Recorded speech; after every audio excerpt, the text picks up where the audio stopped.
Hello everyone, welcome to you all.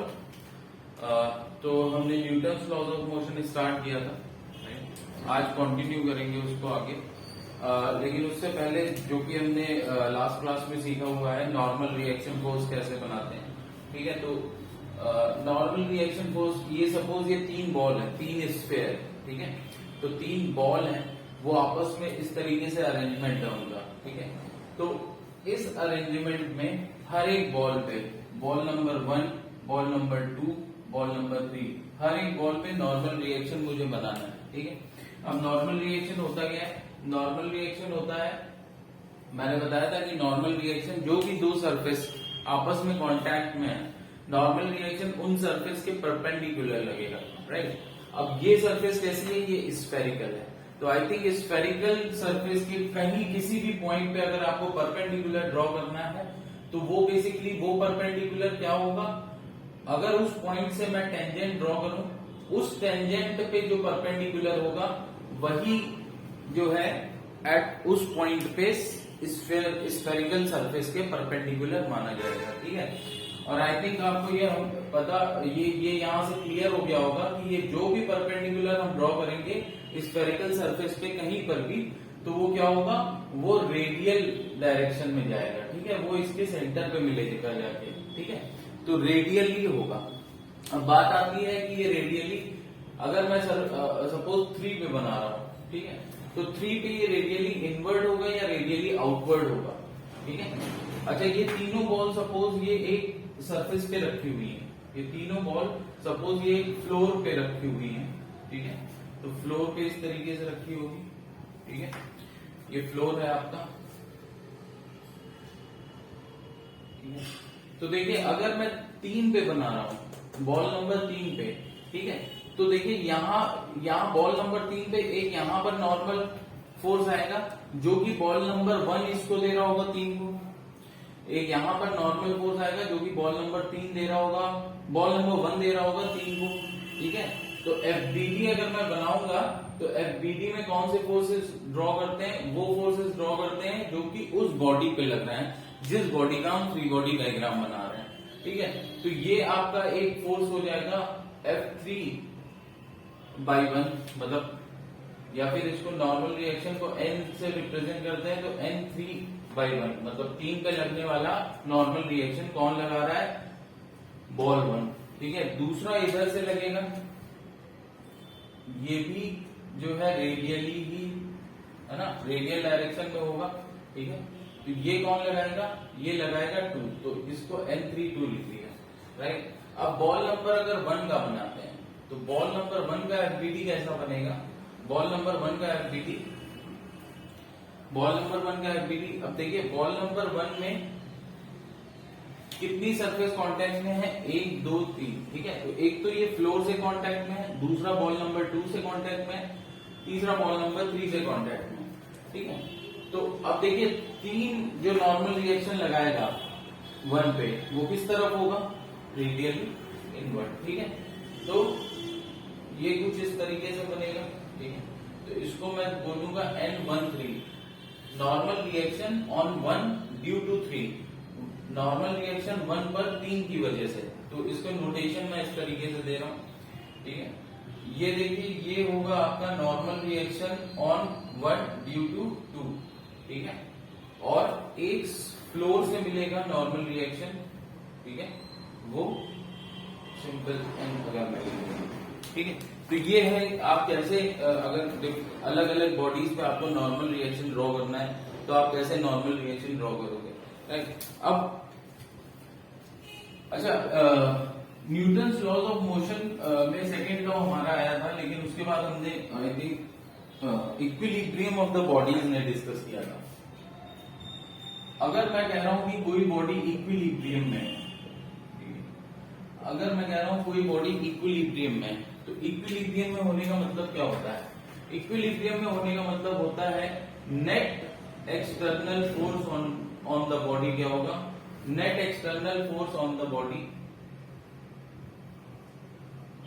Net external force on the body is 0, ठीक है। Net external force on the body is 0, ठीक है। अब देखिए net external force अगर body पे 0 है तो इसका मतलब क्या है कि sigma F net sigma F external, sigma लग गया तो मतलब ये नेट की बात करता है। अगर ये 0 है तो मैं बोल सकता हूं कि बॉडी इक्विलिब्रियम में। इसका मतलब बेसिकली अगर सेकेंड लॉ ऑफ मोशन में देखूं तो according to second law of motion, according to second law है ना, according to second law of Newton second law of motion के अकॉर्डिंग क्या हो जाएगा, सिग्मा एफ एक्सटर्नल किसके बराबर होता है, mass of the body into acceleration. ठीक है, अब मास तो 0 हो नहीं सकता, दैट मीन्स व्हाट, उसका मतलब है कि अगर मास 0 हो नहीं सकता तो मतलब एक्सीलरेशन ही 0 होगा। ठीक है, अब एक्सीलरेशन 0 होने का मतलब क्या है, एक्सीलरेशन 0 होने का मतलब दो हो सकता है, दो मतलब हो सकते हैं इसके। पहला हो सकता है कि या तो बॉडी रेस्ट पे, ठीक है, या तो बॉडी रेस्ट पे है ना, या फिर बॉडी जो है वो कैसा मोशन कर रही है, uniform motion along straight line. Along straight line लिखना जरूरी है क्योंकि मैंने देखिए sigma F external net force ही 0 कर दिया है, तो अलोंग स्ट्रेट लाइन मतलब कि डायरेक्शन भी नहीं चेंज करेगा। Uniform motion along straight line का मतलब क्या होता है, वेलोसिटी जो है वो कांस्टेंट है। ठीक है, मैग्नीट्यूड एंड डायरेक्शन दोनों ही कांस्टेंट है, इसलिए वेलोसिटी कांस्टेंट है, ना कि स्पीड। अगर कहा जाए कि स्पीड कांस्टेंट है तो ये uniform motion along the straight line नहीं बोल सकते हैं, क्योंकि 2 मीटर पर सेकेंड से ये ऐसे जा रहा है, फिर 2 मीटर पर सेकेंड से ये वापस भी आ जाएगा। ठीक है, तो स्पीड कांस्टेंट है लेकिन डायरेक्शन चेंज हो गया, इसलिए आप ये नहीं कह सकते कि इस केस में वेलोसिटी कांस्टेंट है क्योंकि डायरेक्शन चेंज हो गया। ठीक है, तो ये uniform motion along the straight line नहीं रहा, जबकि स्पीड कांस्टेंट रही है। ठीक है, तो बेसिकली अगर बॉडी इक्विलिब्रियम में दी गई है तो ये दो केस हो सकते हैं, या तो बॉडी रेस्ट पे है या फिर body uniform motion along the straight line कर रही है। बट उसका मतलब क्या है इक्विलिब्रियम का, कि net external force on the body is 0। ठीक है, अब नेक्स्ट हम देखते हैं स्प्रिंग फोर्स। ठीक है, कॉन्टैक्ट फोर्स हम देख रहे थे, तो कॉन्टैक्ट फोर्स में मैंने बताया था कि जो हमारा टेंशन फोर्स के बारे में हमने डिस्कस किया था। टेंशन फोर्स मैंने क्या बताया था कि it's a kind of pull force, है ना, पुलिंग फोर्स है। टेंशन फोर्स मैंने बताया था जब भी स्ट्रिंग को आप खींचेंगे तो स्ट्रिंग में टेंशन आ जाएगा, तो ये क्या खींचने की वजह से हो रहा है। और ये जब भी किसी भी बॉडी पे लगेगा तो क्या लगेगा, अवे फ्रॉम द बॉडी। ठीक है, क्योंकि पुल फोर्स हमेशा क्या होगा, अगर किसी भी बॉडी पे पुल कर रहे हो तो पुल फोर्स क्या होता है, अवे फ्रॉम द बॉडी। ठीक है, पुश फोर्स क्या होता है, पुश फोर्स होता है टुवर्ड्स द बॉडी। तो हमारा टेंशन क्या है, tension is a kind of pulling force, है ना, पुल फोर्स है। टेंशन कैसा है, खींच रहे हो आप किसी चीज को, पुलिंग फोर्स है। ठीक है, तो वो अब हमेशा जब भी किसी बॉडी पे टेंशन दिखाएंगे तो वो अवे फ्रॉम द बॉडी दिखाएंगे। ठीक है, अब आते हैं स्प्रिंग फोर्स के बारे में देखते हैं।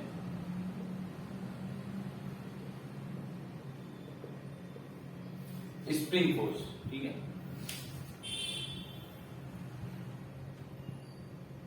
देखिए स्प्रिंग जैसे टेंशन क्या होता है, टेंशन एक तरीके का पुलिंग फोर्स होता है।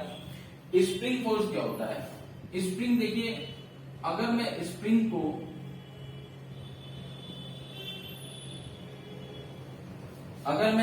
को कंप्रेस करूं, दबाऊं, ठीक है, स्प्रिंग को अगर मैं कंप्रेस करूंगा, दबाऊंगा, तो भी मुझे फोर्स अप्लाई करना पड़ेगा। और स्प्रिंग को अगर मैं खींचूंगा तो भी मुझे फोर्स अप्लाई करना पड़ेगा।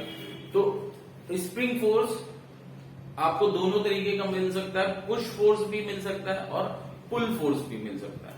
ठीक है, तो स्प्रिंग अगर किसी बॉडी पे फोर्स लगा रही है तो वो पुश भी कर सकती है बॉडी को, पुल भी कर सकती है। डिपेंड क्या करता है कि ये अपनी इक्विलिब्रियम पोजीशन से किस तरफ डिस्प्लेस की गई है। डिस्प्लेस मतलब इक्विलिब्रियम पोजीशन मतलब देखिए जब नॉर्मली स्प्रिंग अपनी ओरिजिनल लेंथ पे होगी, ठीक है, जब नॉर्मली स्प्रिंग अपनी मान लीजिए ओरिजिनल लेंथ पे है, तो ओरिजिनल लेंथ पे ये इसमें कोई भी बीच में कोई भी फोर्स नहीं लग रहा होगा, ठीक है। ये अभी स्प्रिंग अपनी ओरिजिनल लेंथ पे है, इस पर कोई किधर भी तरफ से फोर्स नहीं लग रहा है, ठीक है। अब सपोज अब आप क्या करें, अब आप मान लीजिए, ठीक है, इस तरफ आपने स्प्रिंग को फिक्स कर दिया, ठीक है, और इधर से आप स्प्रिंग को क्या करने लगे, एक फोर्स से खींचने लगे, ठीक है। इस तरफ आप स्प्रिंग को एक फोर्स से खींचने लगे, ठीक है। तो ये क्या होगा, अब इसकी जो लेंथ है, देखिए ओरिजिनल लेंथ को मैं नाम दे रहा हूं LO, ठीक है। अब जब आप खींचने लगे इसको तो ये क्या होगा, स्प्रिंग की लेंथ इंक्रीज होगी, स्प्रिंग की लेंथ इंक्रीज हो जाएगी, L हो जाएगी। तो डिस्प्लेस कितना होगा स्प्रिंग, ये है डिस्प्लेस, ये है displacement of the spring. Spring का डिस्प्लेसमेंट इसको बोलेंगे x। तो ये कितना डिस्प्लेस हो गया, ये कितना डिस्प्लेस हो गया, ये आपका हो गया L माइनस L0, ठीक है, L माइनस L0। तो ओरिजिनल लेंथ से जितना दूर चला गया, राइट, उतना ज्यादा ये डिस्प्लेसमेंट हो गया। और जो स्प्रिंग का फोर्स होता है वो डायरेक्टली प्रोपोर्शनल होता है इसी डिस्प्लेसमेंट के। ये आपका ये स्प्रिंग फोर्स में ये फोर्स F है, ठीक है। तो आप जितना ज्यादा इसको डिस्प्लेस करेंगे, आप खुद ही समझ सकते हैं कि उतना ज्यादा आपको फोर्स लगाना पड़ेगा, ठीक है।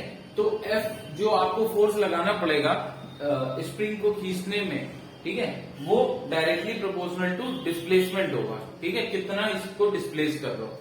अब ऑपोजिट अगर ले लें, तो अगर आप कंप्रेस कर रहे हो, ठीक है, अगर आप कंप्रेस कर रहे हो तो कंप्रेस भी कितना अमाउंट तक कर रहे हो, ठीक है, वो भी एक तरह का क्या होगा, वो भी एक तरह का डिस्प्लेसमेंट होगा, ठीक है। बस उसमें चेंज क्या हो जाएगा कि L0 बड़ा हो जाएगा, L छोटा हो जाएगा, तो फिर x is equal to L0 minus L हो जाएगा, ठीक है। L0 मतलब ओरिजिनल लेंथ, LO या L0 बोलते हैं, ठीक है। तो फोर्स जो आपको अप्लाई करना पड़ेगा वो डायरेक्टली प्रोपोर्शनल टू x हो जाएगा, राइट।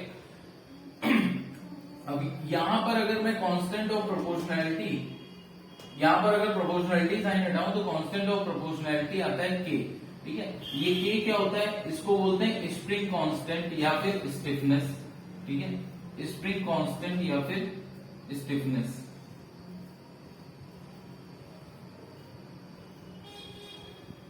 अब देखिए ये फोर्स तो वो हो गया जो आप स्प्रिंग पर लगा रहे हो। आप स्प्रिंग को अगर पुल कर रहे हो, ठीक है, तो स्प्रिंग पर आप जो फोर्स लगा रहे हो वो किस तरफ है, इस तरफ, ठीक है। अब स्प्रिंग एक इक्वल एंड अपोजिट फोर्स लगाएगी according to Newton third law.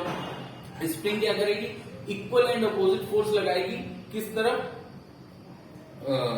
Obviously आप इस तरफ पुल कर रहे हो तो स्प्रिंग आप वापस किस तरफ फोर्स लगाएगी, अपनी ओरिजिनल लेंथ की तरफ, ठीक है।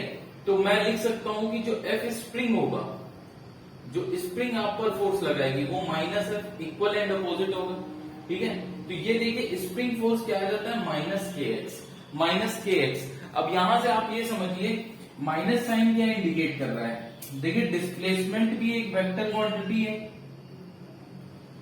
डिस्प्लेसमेंट भी एक वेक्टर क्वांटिटी है और फोर्स भी एक वेक्टर क्वांटिटी है, ठीक है। तो माइनस साइन रिप्रेजेंट करता है कि जब भी आप जिस तरफ भी डिस्प्लेस करोगे स्प्रिंग को, स्प्रिंग एक फोर्स लगाएगी जो कि क्या होगा, अपोजिट टू द डिस्प्लेसमेंट। मतलब वो डिस्प्लेसमेंट को कैंसिल करना चाहेगा, मतलब कि ये स्प्रिंग फोर्स जो है ये स्प्रिंग को वापस अपनी ओरिजिनल लेंथ पे लाना चाहेगा, और इसके लिए ही स्प्रिंग फोर्स को हम लोग क्या बोलते हैं, रीस्टोरिंग फोर्स, ठीक है।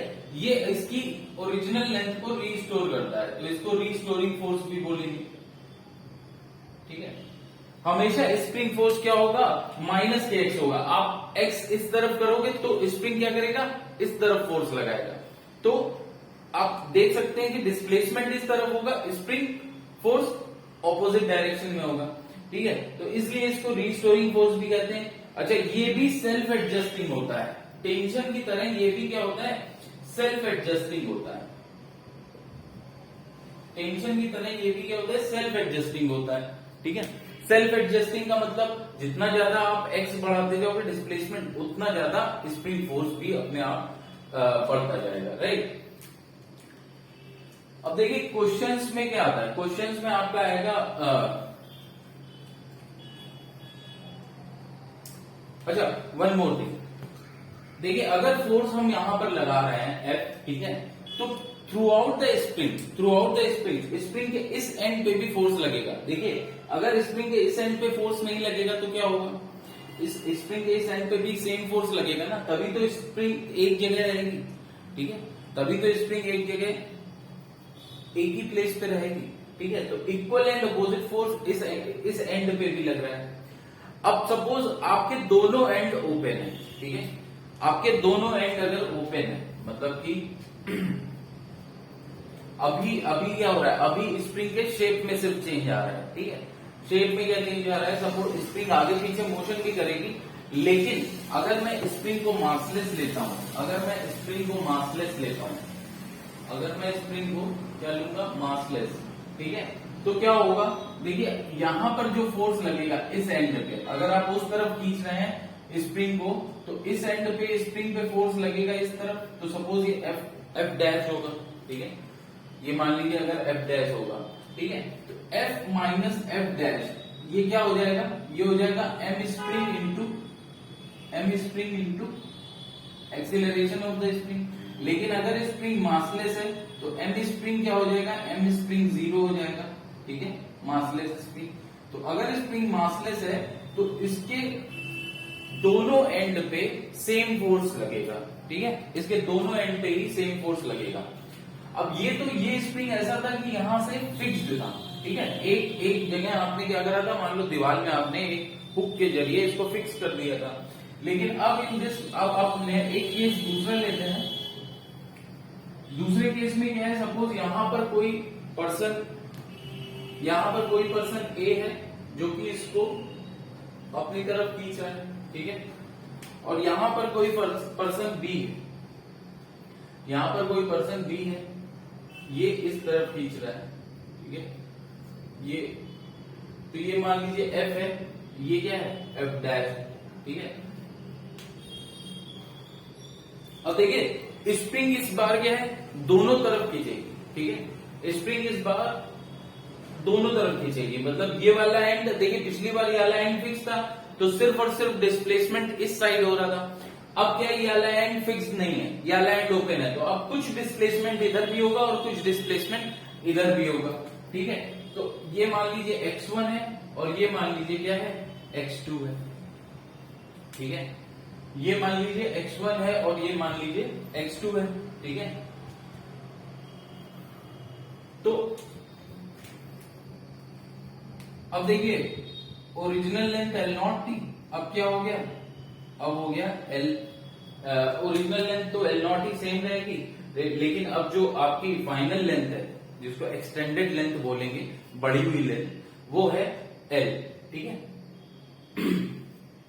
अब इस केस में अगर मैं आपसे पूछूं कि फोर्स ए पे फोर्स क्या होगा और बी पे फोर्स क्या होगा, पर्सन ए पे क्या फोर्स होगा और पर्सन बी पे फोर्स क्या होगा, तो देखिए ऐसा नहीं कह सकते आप कि यहां पर एक्सटेंशन kx2 है, या सॉरी अगर इसका स्प्रिंग कांस्टेंट भी आपको k दिया है, तो अगर यहां पर एक्सटेंशन कितना हुआ है, यहां पर कितना डिस्प्लेसमेंट हुआ है, x2, तो आप हो सकता है कि आप बोल दें कि जो पर्सन बी पे फोर्स लगेगा, ठीक है, जो FB होगा वो क्या है, जो FB होगा, ठीक है, वो आप मुझको बोल सकते हैं कि FB क्या होगा, बेसिकली FB में क्या पूछ रहा हूं, मैं पूछ रहा हूं कि पर्सन B पे स्प्रिंग कितना फोर्स लगाएगा, ठीक है, तो F स्प्रिंग पूछ रहा हूं ऑन B, तो आप हो सकता है ये बोल सकते हैं कि F स्प्रिंग ऑन B क्या हो जाएगा, F स्प्रिंग ऑन B ये हो जाएगा माइनस kx2, ठीक है, या फिर अभी माइनस साइन तो डायरेक्शन दिखाता है, ठीक है, तो अगर मैं सिर्फ मैग्नीट्यूड की बात करूं तो kx2, और आप ये कह सकते हैं कि fs a पे कितना होगा, वो होगा kx1, तो ये गलत हो जाएगा। क्यों गलत हो जाएगा, क्योंकि आप देखिए फिर वही स्प्रिंग मासलेस है, तो F A F B, ठीक है, F A minus F B क्या होगा, वो एम स्प्रिंग होगा, ठीक है। F A minus F B क्या होगा, वो M spring into acceleration of the spring. अगर एम स्प्रिंग हमारा मासलेस है, स्प्रिंग तो हमारी मासलेस है, तो देखिए क्या हो जाएगा, F A is equal to F B हो जाएगा।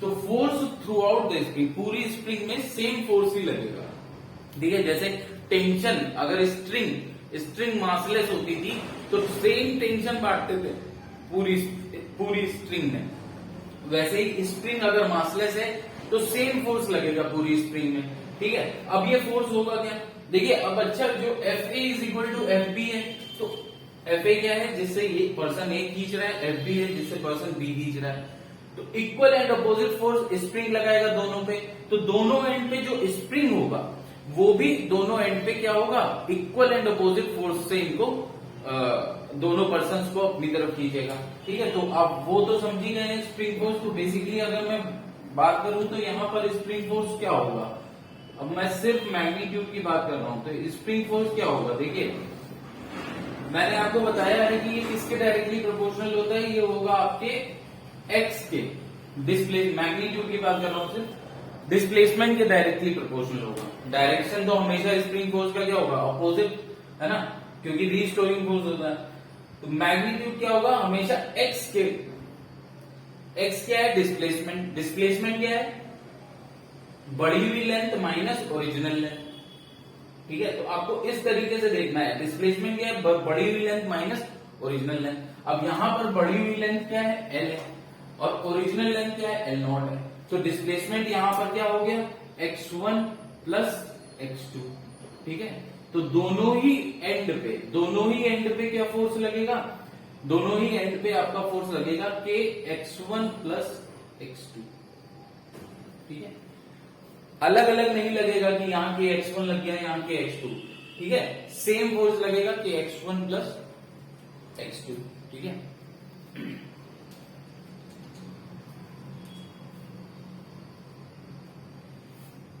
अब बात करते हैं इक्विवेलेंट स्प्रिंग कांस्टेंट की, ठीक है। क्या होता है, क्वेश्चंस में कभी कभी एक नहीं दो स्प्रिंग लगा देंगे, अलग अलग अरेंजमेंट होगा स्प्रिंग का, ठीक है। तो एक होता है, एक तरीके का अरेंजमेंट होता है पैरेलल, और एक तरीके का अरेंजमेंट होता है सीरीज, ठीक है।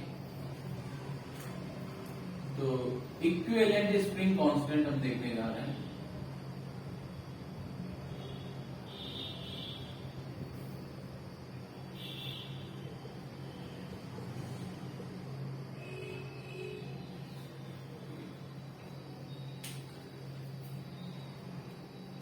तो देखिए, ये सबसे पहले हम देखते हैं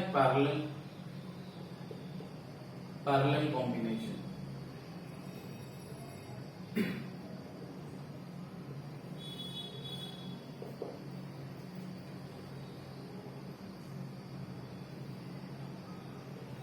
सपोज ये कोई ब्लॉक है आपका, ठीक है, ये कोई ब्लॉक है। अब अगर इस ब्लॉक पे इस तरीके से पीछे से दो स्प्रिंग लगी, एक का स्प्रिंग कांस्टेंट है K1, एक का स्प्रिंग कांस्टेंट है K2। अब मैं अगर आपसे पूछूं कि आपको इसको थोड़ा सा x अमाउंट से मान लीजिए डिस्प्लेस करना है, ठीक है, इसको आपको x अमाउंट से आगे की तरफ ब्लॉक को खींचना है, ठीक है, डिस्प्लेस करना है। तो देखिए आप क्या करेंगे, आप यहां पर एक फोर्स लगाएंगे, ठीक है, इस तरफ एक फोर्स लगाएंगे F, ठीक है। अब ये अगर मैं इस ब्लॉक का फ्री बॉडी डायग्राम बनाऊं, इस ब्लॉक का फ्री बॉडी डायग्राम बनाऊं, ठीक है, इस ब्लॉक का मैं अगर फ्री बॉडी डायग्राम बनाऊं, FBD ऑफ ब्लॉक,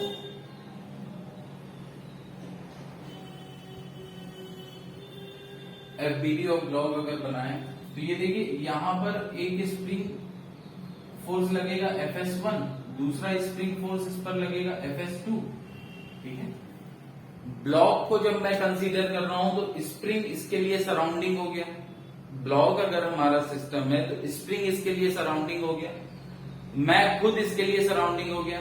तो मैं जो फोर्स लगा रहा हूं वो भी दिखाऊंगा, और सारे वो फोर्सेस दिखाते हैं जो कि बॉडी पर लग रहा हूं, ना कि बॉडी किसी पे लगा रही हो, ठीक है। सरफेस पे मैंने फ्रिक्शनलेस माना है, सरफेस पे अभी कोई फ्रिक्शन नहीं है, ठीक है, तो ये फ्रिक्शनलेस है, ठीक है।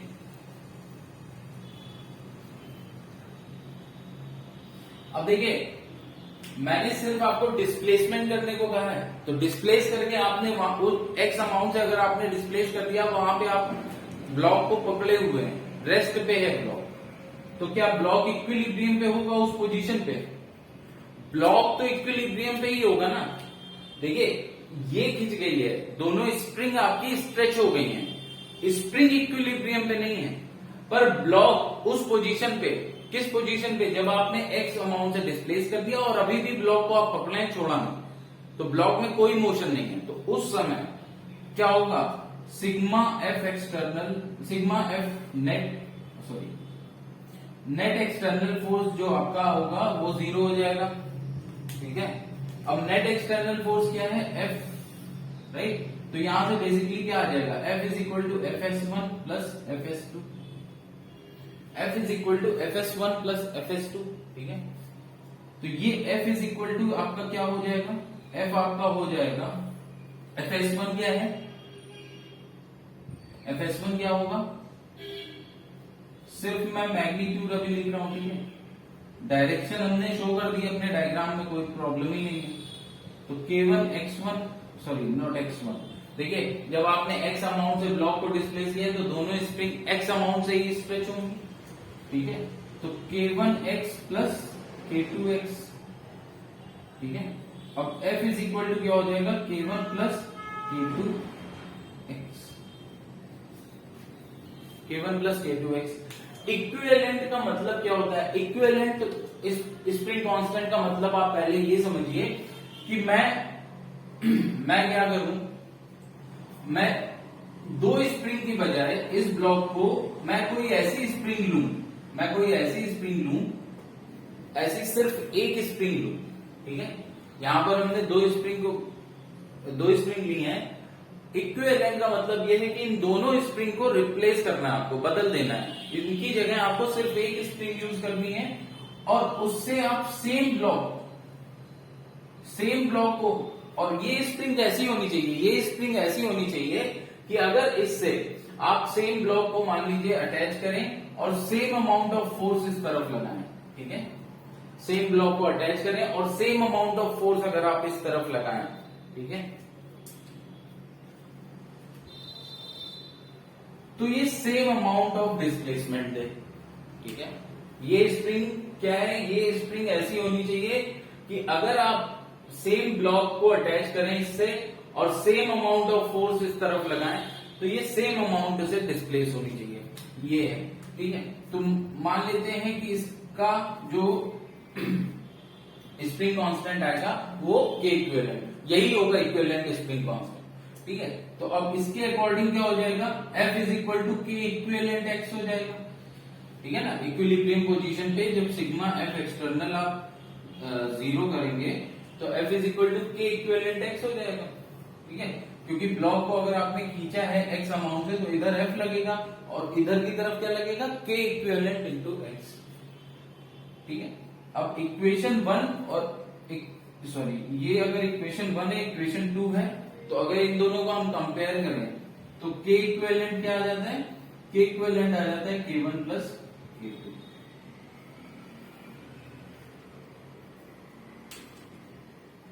ये आपका पैरेलल कॉम्बिनेशन में हो गया, राइट। अच्छा, अब दूसरा एक और कॉम्बिनेशन देखते हैं, पैरेलल में ही होता है वो भी, ये भी पैरेलल कॉम्बिनेशन होगा।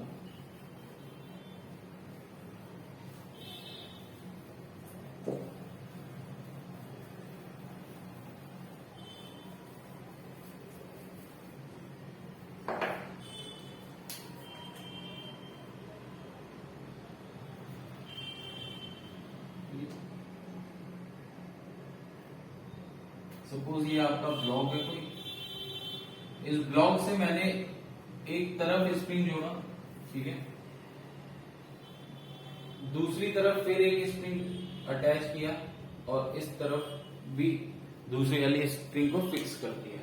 ठीक है, अब सपोज मैं इस पर फोर्स लगा रहा हूं और इसको कितना अमाउंट से डिस्प्लेस कर रहा हूं, इस तरफ एक्स अमाउंट से।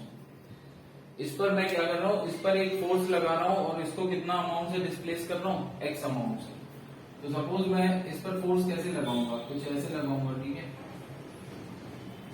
ये मैंने एक्सटर्नल फोर्स लगाया, तो ये क्या हुआ, इस एक्स अमाउंट से ये इस तरफ डिस्प्लेस हो गया। अब जरा इस ब्लॉक का अगर मैं एफबीडी बनाता हूं, ठीक है, इस ब्लॉक का अगर मैं एफबीडी बनाऊं तो देखिए क्या आएगा। देखिए ये फोर्स एफ जो कि मैं खुद लगा रहा हूं, एक्सटर्नल एजेंट लगा रहा है, एक्स अमाउंट ये डिस्प्लेस हो जाएगा। सपोज ये K1 है और इसका K2 है। ठीक है, स्प्रिंग कांस्टेंट K1 और K2 है। अब ये एक्स अमाउंट से अगर इस तरफ डिस्प्लेस हो गया तो देखिए ये क्या हो जाएगा, ये वाली स्प्रिंग स्ट्रेच हो जाएगी। कितने अमाउंट से होगी, एक्स अमाउंट से स्ट्रेच हो जाएगी। तो अब ये वाला जो स्प्रिंग है ये इस ब्लॉक को वापस अपनी तरफ खींचेगा, किस फोर्स से, K1 या फिर आप लिखिए Fs1 फिलहाल। ठीक है, अब क्योंकि ये एक्स अमाउंट से इस तरफ डिस्प्लेस हुआ है तो ये वाली स्प्रिंग दब जाएगी, ये वाली स्प्रिंग कंप्रेशन में आ जाएगी। अगर ये वाली स्प्रिंग कंप्रेशन में आ जाएगी और इसका डिस्प्लेसमेंट एक्स इस तरफ हुआ है तो ये वाली स्प्रिंग इस ब्लॉक को इस तरफ पुश करेगी, इस तरफ धक्का देगी आगे की तरफ। ठीक है, तो Fs2 इस तरीके से लगेगा। ठीक है, अब अगर मैं बोल रहा हूं कि उस पोजीशन पे ब्लॉक को मैंने पकड़ के रखा है, ठीक है, जब ये एक्स डिस्प्लेसमेंट हो गया, ठीक है, तो रेस्ट पे होगा तो sigma F external, net external force जो होगा वो क्या होगा, 0 होगा। इसका मतलब है F minus Fs1 minus Fs2, ये कितना हो जाएगा, 0 हो जाएगा। तो यहां से F इज इक्वल टू क्या होता है, Fs1 प्लस Fs2। ठीक है, Fs1 प्लस Fs2। अब ये Fs1 प्लस Fs2 क्या होगा, Fs1 होगा K1x और Fs2 क्या हो जाएगा, K2x। ठीक है, तो यहां से आपको क्या मिलता है, F is equal to K1 plus K2x।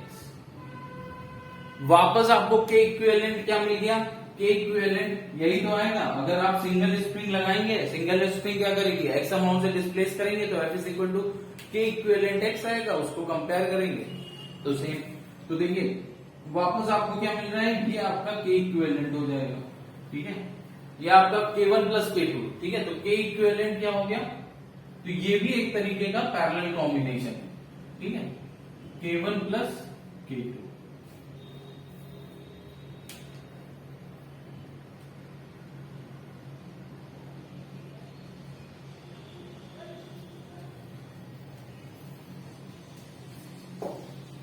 अब देखिए सीरीज कॉम्बिनेशन देखते हैं।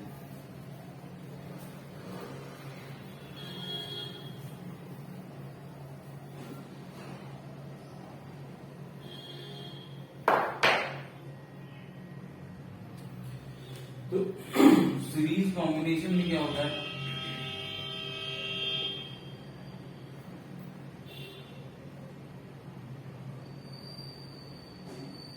सपोज ये कोई ब्लॉक है, ठीक है, इसको दो स्प्रिंग लीजिए, एक स्प्रिंग ये हो गया, ठीक है, दूसरा स्प्रिंग इसी के आगे मैंने अटैच कर दिया और फिर इसके एंड पे मैंने ब्लॉक अटैच कर दिया। ठीक है, अब मैंने इसको सेम एफ फोर्स मैंने मान लीजिए इस तरफ लगाया। ठीक है, एफ फोर्स मैंने इस तरफ लगाया। ठीक है, और इसकी वजह से इसमें कुछ ब्लॉक में डिस्प्लेसमेंट कितना हो गया, एक्स हो गया। ब्लॉक में डिस्प्लेसमेंट कितना हो गया, एक्स आ गया। अब देखिए स्प्रिंग हमारी क्या है, मासलेस। दोनों स्प्रिंग हमारी क्या है, मासलेस है।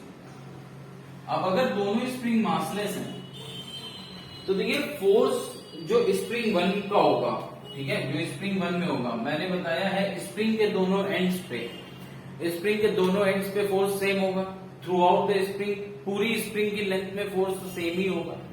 ठीक है, तो Fs1 सपोज इसमें है और Fs2 इसमें है, इसका है K2, ये है K1 स्प्रिंग कांस्टेंट। तो ये जो फोर्स है Fs1 और Fs2 क्या ये दोनों भी सेम हो जाएंगे? क्यों? क्योंकि स्प्रिंग मासलेस है। कैसे सेम होंगे ये थोड़ा अगर देखना है तो देखिए, अगर मैं ये वाली स्प्रिंग की बात करूं, ठीक है, ब्लू वाली स्प्रिंग, इसका FBD बनाऊं, ब्लू वाली स्प्रिंग का अगर मैं FBD बनाता हूं, ठीक है, तो देखिए ये Fs1 कौन सा फोर्स है? ये Fs1 फोर्स है। सबसे पहले तो मैं ब्लॉक का अगर बनाऊं तो देखिए ब्लॉक का फोर्स, ब्लॉक F इधर होगा, ठीक है, और Fs1 इस तरफ होगा। हाँ,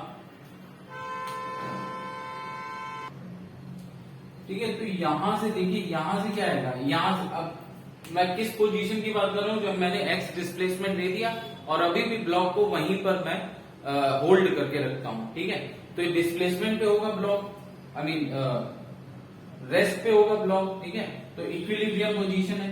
तो मैं क्या बोलूंगा कि F minus Fs1 is equal to 0, तो यहां से सबसे पहले force F is equal to Fs1 आ गया, ठीक है, ये पहली इक्वेशन होगी, ठीक है। अब दूसरा, अगर मैं इसका FBD बना रहा हूं, स्प्रिंग का, ब्लू वाली स्प्रिंग का अगर मैं FBD बना रहा हूं, तो देखिए ये जो फोर्स है स्प्रिंग फोर्स, जिससे हमारी ये वाली स्प्रिंग ब्लॉक को अपनी तरफ खींचेगी, अगर इसको मैं एक्शन मान लूं तो block equal and opposite reaction करेगा। तो ब्लॉक ये ब्लू वाली स्प्रिंग को Fs1 फोर्स से इस तरफ खींचेगा, ठीक है। अब देखिए दोनों एंड स्ट्रेच होते हैं, मैंने क्या बताया था कि कभी भी ऐसा नहीं होगा, यहां पर देखिए, जबकि यहां पर ये फिक्स तो है नहीं, तो इस तरफ भी, इस जॉइंट पे भी एक फोर्स लगेगा, वो फोर्स किसके बराबर होगा? वो फोर्स किसके बराबर होगा? देखिए जो स्प्रिंग फोर्स Fs2 है वो क्या है? वो स्प्रिंग फोर्स है कि ये स्प्रिंग अगर कुछ अमाउंट स्ट्रेच होगी, ये जो स्प्रिंग ब्लैक वाली स्प्रिंग है, अगर ये कुछ अमाउंट इधर स्ट्रेच होगी, ठीक है, तो ये Fs2 किस तरफ लगाएगी? वापस अपनी ओरिजिनल पोजीशन पे लाना चाहेगी। ब्लैक वाली स्प्रिंग अपनी लेंथ को कम करके वापस ओरिजिनल लेंथ पे आना चाहेगी। तो ये Fs2 अमाउंट ऑफ फोर्स लगाएगी किस पे? ब्लू वाली स्प्रिंग पे। तो इस तरफ ब्लू वाली स्प्रिंग पे क्या लगेगा? Fs2। अब देखिए Fs1 माइनस Fs2 ये क्या होगा? 0। क्योंकि देखिए पहले तो हमने मासलेस स्प्रिंग मान लिया है, ठीक है, मासलेस स्प्रिंग है, दोनों मैंने माना हुआ है, ठीक है। तो मासलेस स्प्रिंग है तब तो हमेशा ही आई मीन देखिए मासलेस स्प्रिंग है तब तो हमेशा ही Fs1 Fs2 के बराबर होगा। अगर अभी तो फिलहाल क्या है, अभी तो फिलहाल हम लोग वो कंडीशन को देख रहे हैं कि जब मैंने इस ब्लॉक को इस तरफ खींचा और इसको मैं होल्ड पे रखे हूं, रेस्ट पे है पूरा हमारा सिस्टम, मतलब स्प्रिंग ब्लॉक सब कुछ हमारा रेस्ट पे है। तो जिस समय ये रेस्ट पे है उस समय भले स्प्रिंग मासलेस ना हो तब भी क्या होगा? Fs1 माइनस Fs2 ये 0 ही रहेगा, ठीक है, क्योंकि m इंटू ए होता है, m स्प्रिंग इंटू ए, और अगर पूरा सिस्टम रेस्ट पे तो ये स्प्रिंग भी रेस्ट पे, तो एक्सीलरेशन ही 0 हो जाएगा, ठीक है। और अगर स्प्रिंग मासलेस है तो जब अगर मान लो सिस्टम में कुछ एक्सीलरेशन भी है, लेकिन ये किस केस की बात कर रहे हैं? अगर सिस्टम में एक्सीलरेशन होता, लेकिन स्प्रिंग अगर आपकी मासलेस है तो अगर सिस्टम में एक्सीलरेशन है तब भी क्या होगा? ये 0 हो जाएगा, ठीक है। दो चीजें हैं, सिस्टम इक्विलिब्रियम में है, स्प्रिंग इक्विलिब्रियम में मतलब रेस्ट पे है, ठीक है, लेकिन सिस्टम में मान लीजिए एक्सीलरेशन होता, ठीक है, और स्प्रिंग मासलेस होती, तब भी क्या होता है? Fs1 is equal to Fs2 हो जाता, ठीक है। तो यहां पर आपको दिख गया कि दोनों स्प्रिंग में क्या होगा? फोर्स इक्वल होगा। दोनों स्प्रिंग में देखिए अब फोर्स तो इक्वल होगा, लेकिन दोनों में जो डिस्प्लेसमेंट होगा वो अलग अलग होगा। आपने ब्लॉक को डिस्प्लेस किया है टोटल एक्स अमाउंट से, आपने ब्लॉक को डिस्प्लेस किया है टोटल एक्स अमाउंट से, लेकिन स्प्रिंग में अलग अलग डिस्प्लेसमेंट जाएगा। क्यों? क्योंकि देखिए x1 क्या होगा, x1 आपका होगा fs1 बाई k1, ठीक है, और x2 क्या होगा fs2 बाई k2, ठीक है। अच्छा यहां से देखिए F is equal to fs1 है, तो मैं लिख सकता हूं दोनों स्प्रिंग फोर्स किसके बराबर है, जो फोर्स आपने अप्लाई किया है ब्लॉक पे उसके बराबर आ रहा है। तो मैं लिख सकता हूं कि ये क्या x1 क्या हो जाएगा, x1 आपका हो जाएगा F बाई k1, और x2 क्या हो जाएगा, x2 आपका हो जाएगा fs2 बाई k2, जो कि F बाई k2। तो x1 x2 देखिए डिफरेंट हो गए ना, क्यों? क्योंकि अलग अलग स्टिफनेस है, दोनों स्प्रिंग की स्टिफनेस अलग अलग है, तो ये दोनों डिफरेंट होंगे। तो अब आता है कि अब हम निकालेंगे कैसे, ठीक है। अब हम अपना लास्ट जैसे पैरेलल कॉम्बिनेशन था तो उसमें तो फोर्स को ही कंपेयर किया था, एक सिंगल स्प्रिंग लगाई थी, उसका के इक्विवेलेंट मान लिया था जो भी स्प्रिंग कांस्टेंट था, और फिर F इज इक्वल टू के इक्विवेलेंट एक्स हो गया था। यहां पर हम लोग क्या लिखेंगे, यहां पर हम लोग देखिए डिस्प्लेसमेंट की इक्वेशन बनाएंगे, डिस्प्लेसमेंट से इक्वेशन बनाएंगे, ठीक है।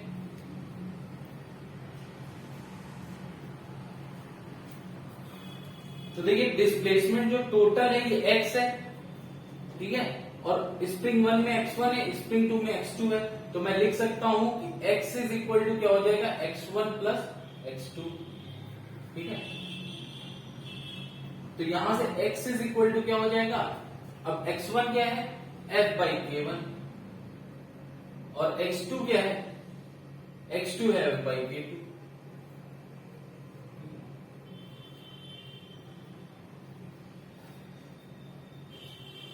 सो x यहां पर क्या आ गया, यहां पर आ गया आपका F कॉमन आपने ले लिया, तो आपका ये बनेगा k1 k2 k1 plus k2,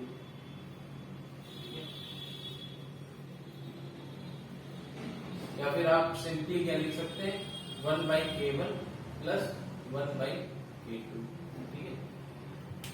अब इक्विवेलेंट, इक्विवेलेंट का मतलब क्या होता है, इक्विवेलेंट का मतलब होता है कि हम दोनों स्प्रिंग को रिप्लेस करें किससे, एक सिंगल स्प्रिंग से। दो स्प्रिंग की बजाय हम क्या यूज करें, एक सिंगल स्प्रिंग यूज करें, और इसका इक्विवेलेंट, इसका जो स्प्रिंग कांस्टेंट होगा वो इक्विवेलेंट होगा कब, जब हम सेम फोर्स लगाएं और ये block same amount of displacement करें। तो अब यहां से देखिए, यहां से क्या होगा, यहां से F इज इक्वल टू क्या आ जाएगा, के इक्विवेलेंट x। तो हम कह सकते हैं कि x यहां से क्या आ जाएगा, F अपॉन के इक्विवेलेंट। इक्वेशन 1 और इक्वेशन 2 को अगर हम लोग कंपेयर करें तो इक्वेशन 1 इक्वेशन 2 को कंपेयर करने से सीरीज कॉम्बिनेशन में हमको पता चल जाता है कि 1 बाई के इक्विवेलेंट क्या हो जाएगा, 1 by k1 plus 1 by k2। अगर यहां पर दो स्प्रिंग के बजाय n स्प्रिंग होती, तो if n springs are there, springs, ठीक है, और हर किसी का एक का k1 k2 k3 ऐसे करके kn तक जाता, तो 1 बाई के इक्विवेलेंट क्या हो जाता, 1 by k1 plus 1 by k2, ठीक है। तो कभी भी क्वेश्चन में अगर आपको कंफ्यूजन हो रहा है, 2-3 स्प्रिंग लग गई हैं एक साथ, ठीक है, तो उसको बस आपको रिकॉग्नाइज करना है कि वो सीरीज में है या फिर पैरेलल है, ठीक है। तो सीरीज और पैरेलल के कॉम्बिनेशन, पैरेलल के 2 दिखा है, सीरीज का 1 दिखा है, ठीक है। तो सीरीज और पैरेलल के कॉम्बिनेशन आपको समझ में आए गए। आप उस स्प्रिंग को वहां से हटा के, 2 स्प्रिंग को हटा के एक सिंगल स्प्रिंग रख दीजिए, और फिर आप के इक्विवेलेंट उसका निकाल के आप इजिली सॉल्व कर सकते हैं क्वेश्चंस, राइट।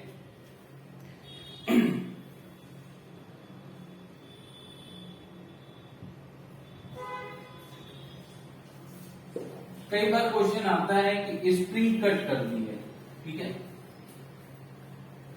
स्प्रिंग को कट कर दिया गया है, स्प्रिंग का आपको के दिया जाएगा, स्प्रिंग की लेंथ दी जाएगी, या लेंथ नहीं भी दी जाए तो कोई बात नहीं, बट रेशियो दिया जाएगा कि किस रेशियो में आपने स्प्रिंग को कट किया है।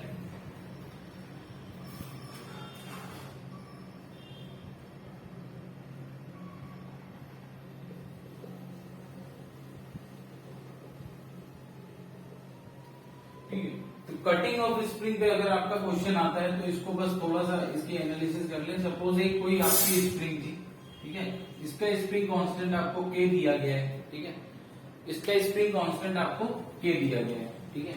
अब इसकी ओरिजिनल लेंथ मान लीजिए एल थी, ठीक है, इसकी ओरिजिनल लेंथ एल थी।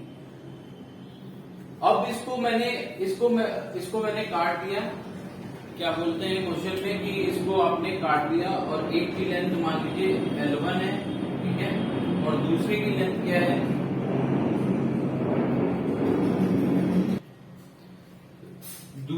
दूसरे की लेंथ है L2। अब आपसे पूछा जाएगा कि K1 और K2 बताइए, राइट। इस तरीके का अगर क्वेश्चन आता है तो यहां पर एक चीज समझिए कि अकॉर्डिंग टू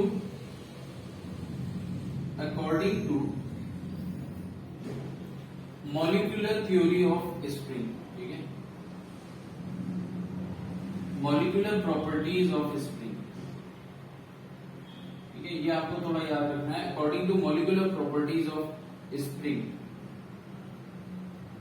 ठीक है, जो स्प्रिंग कांस्टेंट K होता है, ठीक है, ये वाला ही K नहीं है, ये कोई भी K है, जो स्प्रिंग कांस्टेंट K होता है वो इनवर्सली प्रोपोर्शनल टू L होता है, ठीक है।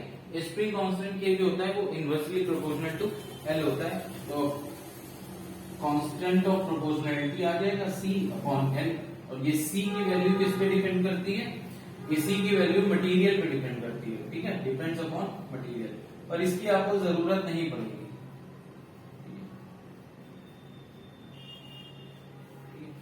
तो बेसिकली आपका क्या है कि K is inversely proportional to L। अच्छा, अब दूसरा देखिए,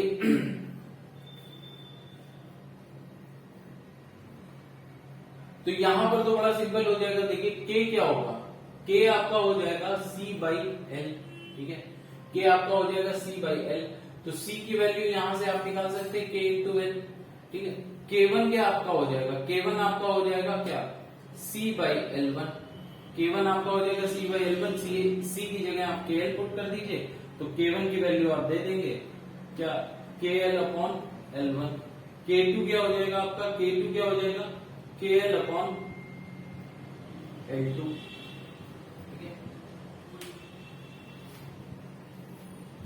इस क्वेश्चन को थोड़ा सा डिफिकल्ट किया जा सकता है कि अगर K1 K2 में से कोई एक K दे दे, ठीक है, K1 K2 में से कोई एक K दे दे, और आपको ये भी K नहीं पता है, तो एक चीज हमेशा याद रखिएगा कि अगर, या फिर K1 K2 दे दिया है, ठीक है, और K पूछा है, तो फिर इतना सब करने की जरूरत भी नहीं है। सिंपली आप समझिए कि अगर इन दोनों को मैं क्या करूं, इन दोनों को मैं आपस में जोड़ दूं सीरीज में, इन दोनों को मैं सीरीज में आपस में जोड़ दूं, तो मुझे ओरिजिनल स्प्रिंग मिल जाएगी।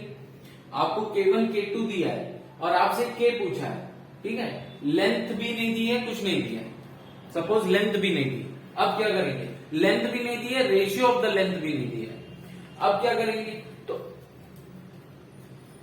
तो अब देखिए क्या करेंगे, आपको यहां पर ये सोचना है कि अगर मैं ये जो दो कटी हुई स्प्रिंग है इनको आपस में सीरीज में जोड़ दूं तो ये ओरिजिनल स्प्रिंग मिल जाएगी। अब सीरीज में जोड़ने के बाद जो 1/k इक्विवेलेंट आता है वही ओरिजिनल K हो जाएगा, वही ओरिजिनल K हो जाएगा। तो बस आपको, क्योंकि उसमें आपके साथ ट्रिक क्या है कि लेंथ भी नहीं दी गई है, आपको लेंथ का रेशियो भी नहीं दिया गया है, तो आपको ये याद रखना है कि अगर दो कटी हुई स्प्रिंग को हम आपस में जोड़ दें तो क्या होगा, सीरीज, वो सीरीज कॉम्बिनेशन जो बनेगा वो एक्चुअली क्या होगा, ओरिजिनल लेंथ ही बन जाएगी, ओरिजिनल वाली स्प्रिंग आ जाएगी। तो आपकी ओरिजिनल स्प्रिंग आ जाएगी, तो ओरिजिनल स्प्रिंग और सीरीज में लगा है तो बेसिकली जो K इक्विवेलेंट आएगा वो क्या होगा, ओरिजिनल K हो जाएगा, right.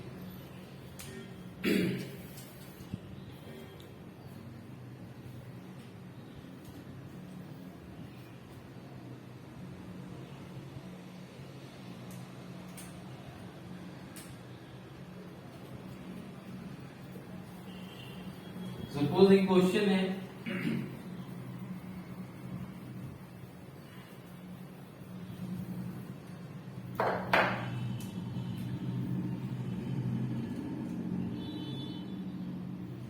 A spring constant K is cut into two parts in the ratio 1:3. A spring constant K is cut into two parts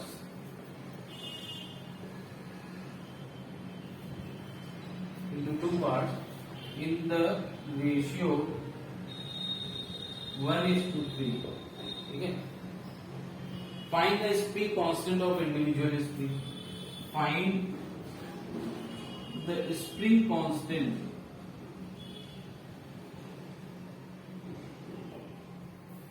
of individual spring.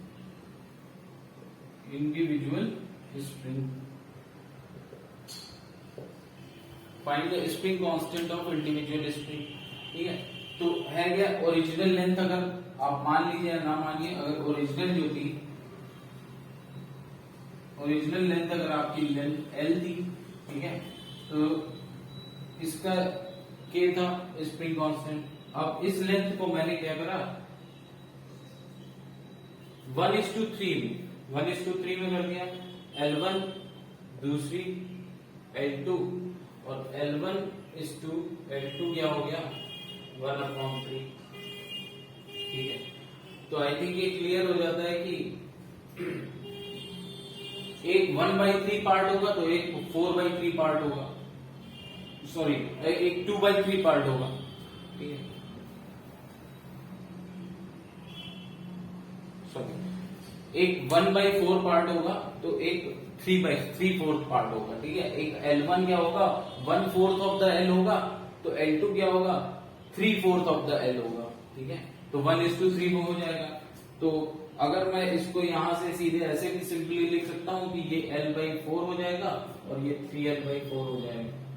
ठीक है. रेशियो दिया गया है, आप L1 प्लस L2 L है. ठीक है. ये दो इक्वेशन सॉल्व करिए, L/4 3L/4 आ जाएगा. अब इसका के इक्विवेलेंट देखिए क्या है, तो आपका अब इसका K1 क्या होगा, K1 होगा K C/L1. अभी C हमने क्या देखा था, C आता है K इंटू L. अरे K क्या होता है, K होता है C/L, तो C क्या हो जाएगा K into L. K L upon C/L1 होगा, K1 निकालना है तो KL/L1. अब L1 क्या है L/4 है, L/4 तो K1 आ गया क्या 4K. ठीक है. K1 आ गया 4K. K2 देके क्या आ जाएगा, K2 देके क्या आ जाएगा, सिमिलरली K2 क्या आ जाएगा 4K/3 K into L upon 3/4L. ठीक है. तो ये आ जाएगा 4K/3. तो देखिए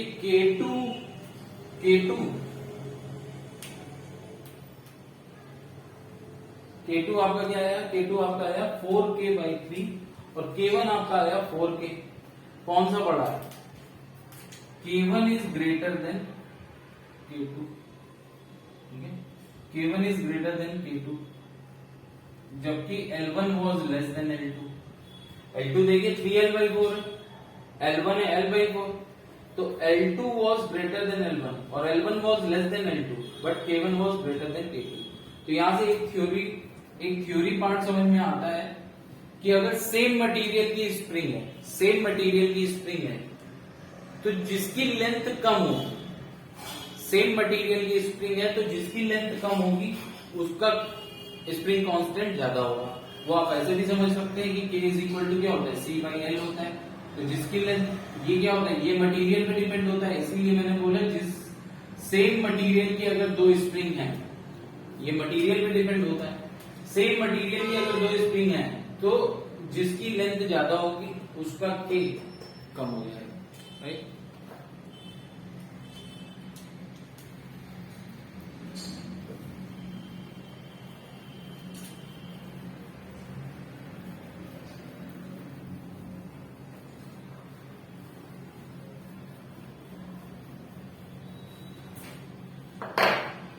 चलिए इक्विवेलेंट स्प्रिंग कांस्टेंट हो गया। अब हम आते हैं फ्रिक्शन पे।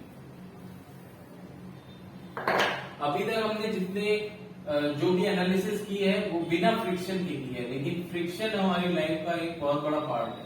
ठीक है, बहुत बड़ा पार्ट है लेकिन बहुत इंपॉर्टेंट भी है। ऑल्दो हम फ्रिक्शन को ऐसे ही जानते हैं कि वेस्ट ऑफ एनर्जी होती है फ्रिक्शन में, लेकिन फ्रिक्शन जैसे कि ऑटोमोबाइल, तो ऑटोमोबाइल में अगर मैं बोलूं तो 20 to 25% जो फ्यूल खर्चा होता है वो to overcome the energy waste in due to friction. ठीक है, फ्रिक्शन की वजह से जो एनर्जी वेस्ट हो रही है उसी के अगेंस्ट होता है। लेकिन अगर फ्रिक्शन ना हो तो ऑटोमोबाइल का यूज भी नहीं, बिकॉज अगर फ्रिक्शन नहीं हो, जैसे सपोज अगर आपने कभी अपनी मतलब अगर आप कभी बाइक से जा रहे हैं और कोई बड़ी स्मूथ रोड आ जाती है, ठीक है, तो आपको अपना जो आपका जो व्हील है वो आपका स्किड करेगा। ठीक है, स्किड मतलब थोड़ा फिसलता है। ठीक है, वो रोल ना करके वो क्या कर रहा है, वो स्किड करने लगता है एक ही जगह। तो क्यों होता है ऐसा? क्योंकि वहां पर फ्रिक्शन की कमी हो जाती है। राइट, तो फ्रिक्शन अगर नहीं होगा तो ऑटोमोबाइल आगे नहीं जा पाएगा, जो मेन पर्पस है ऑटोमोबाइल का वही फुलफिल नहीं होगा। राइट, तो फ्रिक्शन इज वेरी इंपॉर्टेंट। ठीक है, एक बड़ा मिसकॉन्सेप्शन होता है कि friction opposes motion. Friction opposes motion, this is wrong. Friction does not oppose motion. अगर आप सपोज करिए सपोज अगर आप जब आप वॉक करते हैं, राइट, तो जब आप वॉक करते हैं, राइट, तो आप क्या करते हैं? जब आप वॉक करते हैं तो देखिए आप बेसिकली इस पॉइंट से, ठीक है, अपनी फीट से, ठीक है, अपने फीट से आप क्या करते हैं? आप अर्थ को किस तरफ पुश करते हैं? आप अर्थ को एक्चुअली पुश करते हैं पीछे की तरफ। ठीक है, आप अर्थ को पीछे की तरफ पुश करते हैं। तो अगर मैं अभी आपका मोशन देखूं, आपका मोशन देखूं, तो आपका मोशन किस तरफ है? अर्थ के रेस्पेक्ट में। देखिए आपकी बॉडी आगे जा रही है। ठीक है, आप आगे जा पा रहे हैं। क्यों? क्योंकि यहां पर आपको एक सपोर्ट मिल रहा है। सपोज अगर यहां पर ऑयल हो या वाटर हो, ठीक है, तो द मोमेंट आप वॉक कर रहे हैं और अगर आपका ऑयल वाटर आता है तो आप हमेशा पीछे की तरफ आपका पैर जाता है। राइट, अगर आप फिसलोगे तो पीछे की तरफ फिसलोगे। ठीक है, तो यहां पर अगर मैं अर्थ के रेस्पेक्ट में देखूं, अगर अर्थ पे जो बिल्कुल अर्थ पे सपोज यहां पर एक चींटी है, अगर मैं उससे पूछूं, ठीक है, तो आपकी वो बॉडी को नहीं देख पाएगी, सिर्फ आपके इस पॉइंट को देखेगी, आपके पैर के अंगूठे को देखेगी किस तरफ जा रहा है। राइट, और वो जा रहा था पीछे की तरफ। ठीक है, तो क्योंकि ये आपका मोशन जो है, आपका मोशन अर्थ के रेस्पेक्ट में अगर देखा जाए तो इस समय पीछे की ही तरफ है। आपका जो पॉइंट ऑफ कांटेक्ट मुझे कहना चाहिए, वो पॉइंट ऑफ कांटेक्ट का अर्थ के रेस्पेक्ट में मोशन पीछे की तरफ है।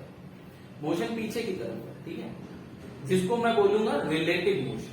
ठीक है, अगर अर्थ के रेस्पेक्ट में मैं दो सरफेस के बीच में अगर मैं देख रहा हूं तो पॉइंट ऑफ कांटेक्ट का मोशन देखूंगा, तो पॉइंट ऑफ कांटेक्ट का मोशन किस तरफ है? पीछे की तरफ है। ठीक है, तो रिलेटिव मोशन अगर मैं देखूं तो आपका क्या है? आपकी टेंडेंसी है पीछे की तरफ। इसलिए फ्रिक्शन फोर्स क्या करेगा? फ्रिक्शन फोर्स आपके रिलेटिव मोशन को अपोज करेगा। ठीक है, ऑल्दो आपकी अगर मतलब पूरा आपकी बॉडी का मोशन देखा जाए तो आप आगे ही जा रहे हो, बिकॉज आप पूरी बॉडी को फोर्स कर रहे हो। लेकिन अगर मैं किस वजह से वो फोर्स कर पा रहे हैं? क्योंकि आपको पीछे से सपोर्ट मिल रहा है। वो सपोर्ट कौन दे रहा है? वो सपोर्ट दे रहा है। अगर इनकेस वो सपोर्ट ना मिलता तो आप वहीं पर फिसल जाते हैं। राइट, आप बॉडी को थ्रो ही ना कर पाएंगे आगे। लेकिन क्या है? बिकॉज आपको पीछे से सपोर्ट मिल रहा है। किसका? अर्थ का। अर्थ कैसे सपोर्ट कर रहा है? फ्रिक्शन से। फ्रिक्शन कहां लग रहा है? जो आपका रिलेटिव मोशन, जो दो पॉइंट ऑफ कांटेक्ट पे जो दो सरफेसेस का रिलेटिव मोशन होता है, फ्रिक्शन फोर्स उस रिलेटिव मोशन को अपोज करता है। ठीक है, फ्रिक्शन फोर्स उस रिलेटिव मोशन को अपोज करता है। फॉर एग्जाम्पल,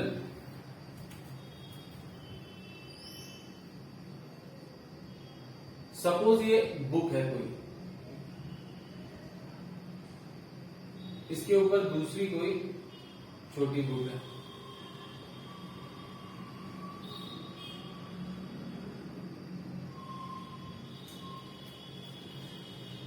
अब ये देखिए, अब आपने क्या करा, आपने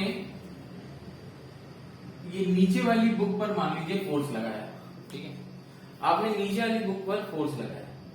ठीक है, तो चलिए अगर इस बुक को मैं देखूं तो ये बुक तो आपके आगे जाने लगेगी, समझ में भी आ रहा है कि आप फोर्स लगा रहे हैं इस बुक पर, तो ये बुक आगे जा रही है।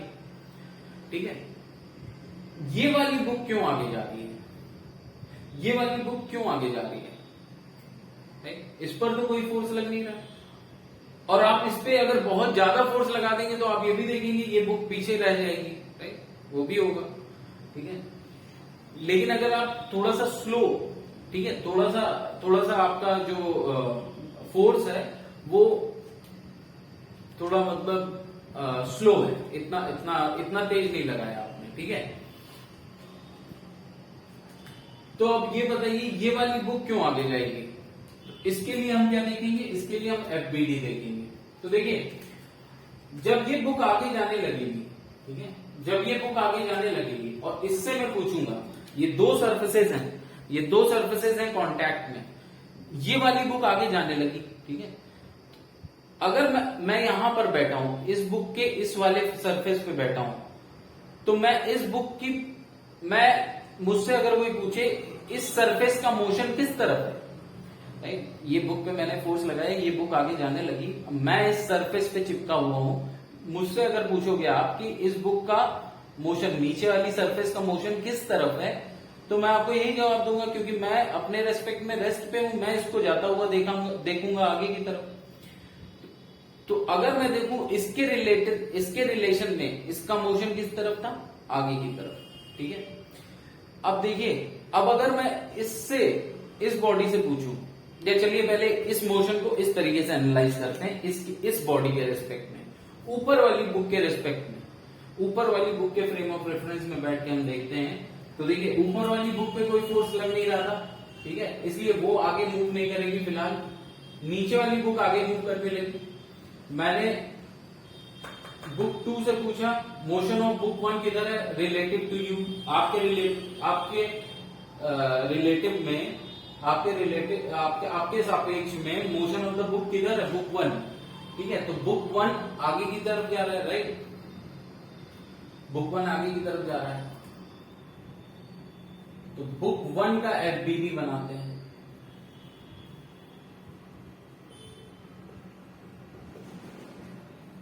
अगर मैं एफबीडी बुक 1 का बनाऊं,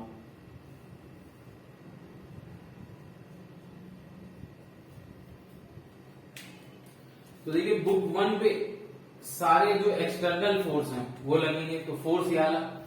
दूसरा फोर्स कौन सा लगेगा, देखिए दूसरा फोर्स कौन लगाएगा, मैंने अब यहां पर मैं फ्रिक्शन को नेग्लेक्ट नहीं कर रहा हूं, तो ऑब्वियसली जब ये वाली सरफेस, बुक 2 की जो सरफेस है, बुक 1 की अपर सरफेस पे, बुक 2 की जो नीचे वाली सरफेस है वो बुक 1 की अपर सरफेस पे जो फोर्स लगाएगी वो भी एक्सटर्नल फोर्स हो जाएगा इसके लिए। अब ये फ्रिक्शन लगाएगी, ठीक है, यही फोर्स फ्रिक्शन होगा। ये फ्रिक्शन कैसे लगाएगी, ठीक है, एक तो ये पैरेलल टू द सरफेस लगाएगी, ठीक है, फ्रिक्शन कैसा लगाएगी, पैरेलल टू द सरफेस। दूसरा किस तरफ लगाएगी, डायरेक्शन क्या होगी, तो रिलेटिव मोशन के अगेंस्ट होगी। बुक 2 के को देखते हुए, बुक 2 के फ्रेम ऑफ रेफरेंस से ये बुक 1 आगे जा रही है, तो फ्रिक्शनल फोर्स किस तरफ लगेगा, पीछे की तरफ। ठीक है, ये फ्रिक्शनल फोर्स किस तरफ लगेगा, पीछे की तरफ लगेगा। अब लेकिन अब अच्छा आप ऐसे भी समझ सकते हैं पहले तो कि अब अगर ये बुक 2 बुक 1 पे फ्रिक्शनल फोर्स पीछे की तरफ लगा रही है, तो ये फ्रिक्शनल फोर्स ऐसा तो है नहीं कि न्यूटन थर्ड लॉ को फॉलो नहीं करेगा, ठीक है। तो फ्रिक्शनल फोर्स बुक 2 बुक 1 पे लगा रही है पीछे की तरफ, ठीक है। तो equal and opposite force book 1 भी लगाएगी बुक 2 पे, equal and opposite force book 1 भी लगाएगी बुक 2 पे। तो बुक 2 का अगर मैं एफबीडी बनाऊंगा,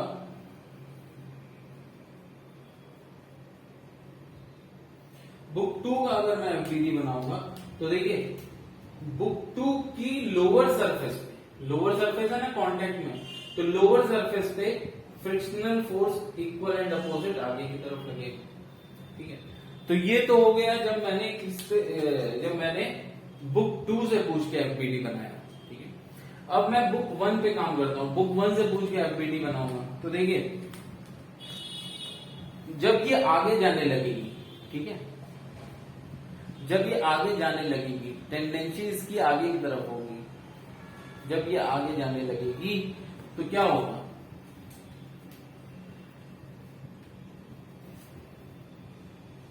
अगर मैं बुक 2 से पूछूंगा, बुक 2 की अपर सरफेस से कि बुक 1 मोशन में है या, तो बुक 2 पे जो भी पर्सन बैठा है उसके रेस्पेक्ट में वो तो रेस्ट पे हो जाएगा, और उसका मोशन है आगे की तरफ, लेकिन उसको क्या लगेगा कि बुक 1 जो है, सॉरी बुक 2 ऊपर वाली बुक जो है, बुक 1 तो रेस्ट पे है, बुक 1 के रेस्पेक्ट में आके अब मैं बात कर रहा हूं, तो बुक 1 रेस्ट पे होगी, बुक 2 इसको क्या लगेगा पीछे की तरफ जा रही है। तो रिलेटिव मोशन बुक 2 का बुक 1 के रेस्पेक्ट में किस तरफ है, पीछे की तरफ, ठीक है।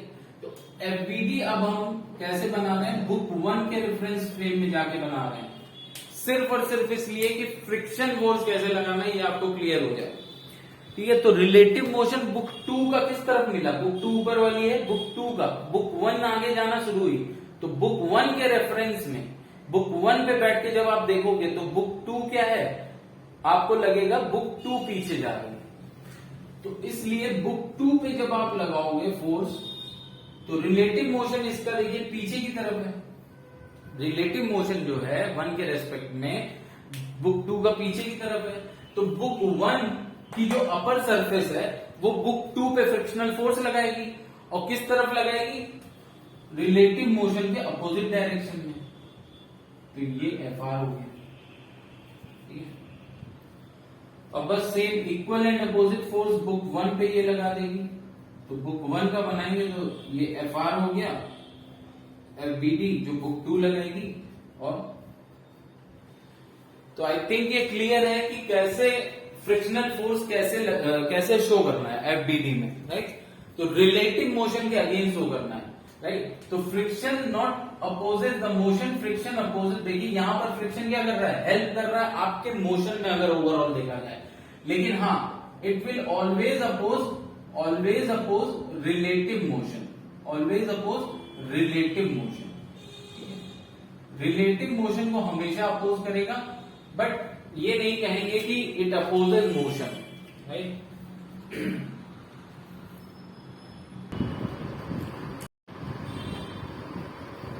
सो दैट्स इट फॉर टुडे, ठीक है। नेक्स्ट टर्म पे we will start momentum, I mean friction को खत्म करके फिर उसके बाद centre of mass collision and momentum conservation. So thank you very much.